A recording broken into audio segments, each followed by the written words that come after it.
Okay, so the title of the presentation is The Power of the Unseen, because I work a lot with civil society organizations who tend to be representative of the unseen in the field of artificial intelligence.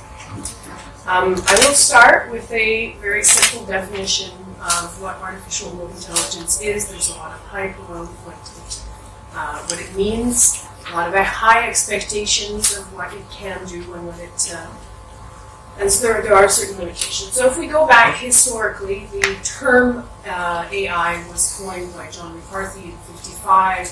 The idea was that you could reproduce human intelligence, technically speaking.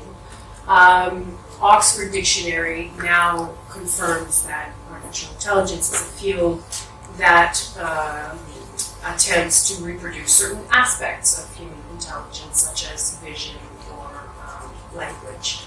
More and more what we're seeing is, it was very clear right from the start when John McCarthy brought his first conference together in '56 that it involved philosophy, linguistics, mathematics, computer science. But what we're seeing more and more is the importance of the multidisciplinary, including social sciences and art, to the study of artificial intelligence. We can't see the top quote. It is Virginia Dignam. She's the director of the Center for AI and Society in Sweden. And she's a computer science herself. She says AI is a multidisciplinary discipline. And I always like to point to, who's heard of the Asimov principles? So the Asimov principles were signed by over 1,500 scientists in 2017 after a big conference. And the number 2 principle is that investments in AI should be accompanied with investments into social sciences, and so that we can better understand all the social implications of artificial intelligence. We're starting to see that happen in Canada. The investments, the amount of funding going into social sciences has actually increased in the past years. It is seemed to be falling through and happening. And just for the fun of it, a little parenthesis, the cube, the image in the cube was created by AI. I work with some society organizations. We went across Canada meeting artists and entrepreneurs, and their observations we input into a software, a platform called Runway ML. If there's any artists among you who like to have a little fun, you can have a text-to-image interpretation. So this is a text-to-image interpretation of one of the artist's recommendations to other group. AI is a historical economic opportunity. It offers, the forecast is that it will boost the global GDP by $15.7 trillion by 2030. Most of the 2 main fields that are forecasted to grow fastest are fintech and health. I heard Chile is investing in fintech quite a bit. There's creating a new hub. There's also a lot of potential in health. The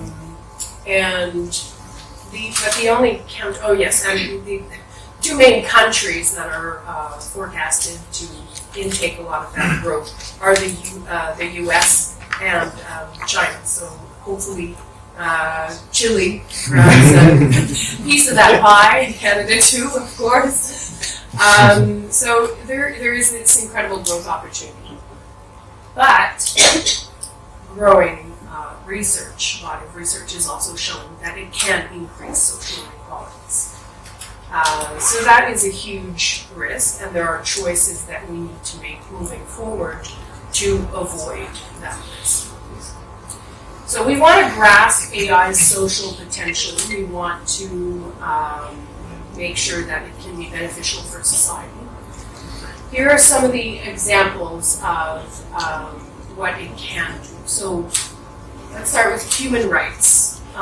Yukon is a northern territory in Canada. The Human Rights Commission has a chatbot that allows citizens to make harassment, discrimination claims outside of business hours. So Sunday afternoon, you're finally not at your job or you're being harassed all the time, you can contact the Human Rights Commission through a chatbot, and which allows citizens to make their claims, but it also allows the Human Rights Commission to gather useful data to be able to better serve their citizens. Housing allocation for homeless. LA has an enormous population of homeless, and USC, University of Southern California, has a very interesting department where they joined the engineering faculty with the social work faculty, which addresses other problems I'll talk about later, which is very interesting. And they work with civil society organizations, which improves the quality of the work that they're doing, the pertinence and relevance of the work that they're doing.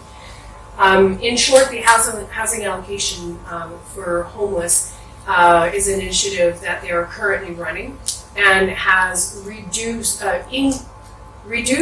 the racial discrimination in housing allocation through the use of their algorithms. Suicide prevention. In China, the equivalent of Twitter, they use AI to scan through the tweets, and last year they saved over, they scan through for emergency messages, and there's a team of 700 human volunteers who then go out and reach out to the people and have saved numerous lives in 2019 using that. So I want to go back to education and health because I wanted to talk about different choices we can make. Education. Let's go back to China. Squirrel is an application that has sold 10,000 certificates so far, maybe more now, because that was 6 months ago that I met the founder and director. It's a personalized education platform. So a child can go to school and they have access to a computer. The questions can change depending on the answer that the child gives. So if the child is dyslexic, it might change the way the question is given. And in the correction, it analyzes, it can do emotion recognitions of the child's stress or distracted. So it's an entire personalized program that pretty much, in the end, removes the need for a teacher. So it's, when the presentation's like, okay, that sounds glorious, that's fantastic. You go downstairs and I talk to the guy who's giving out the pamphlets for Squirrel, and I say, so what happens to the teacher in the classroom in that case? Those we don't need teachers anymore. Why? Because, well, if the child gets distracted, we just move their head back to the screen. It's like, okay, well, that's an interesting social choice to be making. And as I mentioned, I was going across Canada, and some areas of Canada, such as Nunavut, have this incredible lack of teachers. They have an urgent need for more teachers. So, what do you think about this kind of application as being a solution for this problem? You'll get a gut reaction of, no, why should we be the ones who are denied teachers? Why can't we have access to a teacher? This is not a solution that I feel comfortable with. So these are, and when you look at how female the teaching profession is and how underpaid it is, do we really want to bring in a tech solution to replace a need? So I think it's, in terms of social choice, it's always very important to look at what the real problem is, what the real solution is, and not just bring in technology just to come and save them. However, that being said, if a group of teachers says, I would like this tool to assist me in the classroom and have this here so that I can make better decisions, that's a different story. And again, this is all about decisions that we make together as a society. In health, there is a startup in Africa called Programa. I know the founders, they're amazing scientists, they're doing this for all the right reasons. They use voice recognition, they record babies' voices, and they can, in that, babies' cries actually more specifically, and in that they can detect SIDS, sudden infant death syndrome. So they are literally saving babies' lives with this application that they can put in a baby monitor or in a cell phone. Enough they use this, everything's through cell phones. And so that's fantastic. Now let's go back just a couple minutes. Last spring, I called my telecommunication company. My telecommunication company tells me you don't have to identify yourself anymore when you call because we now have your voice print, because voice is a fingerprint.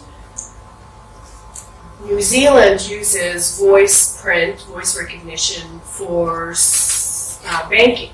So you want to get $40 out of a bank account, you call, and, hi, it's Valentine, I want $40, thank you. That's it. You don't have to give your PIN code or anything anymore. So let's go back to Benoit, who is a startup. It's a for-profit. It's doing amazing good. It's an AI for good application. It's saving babies' lives.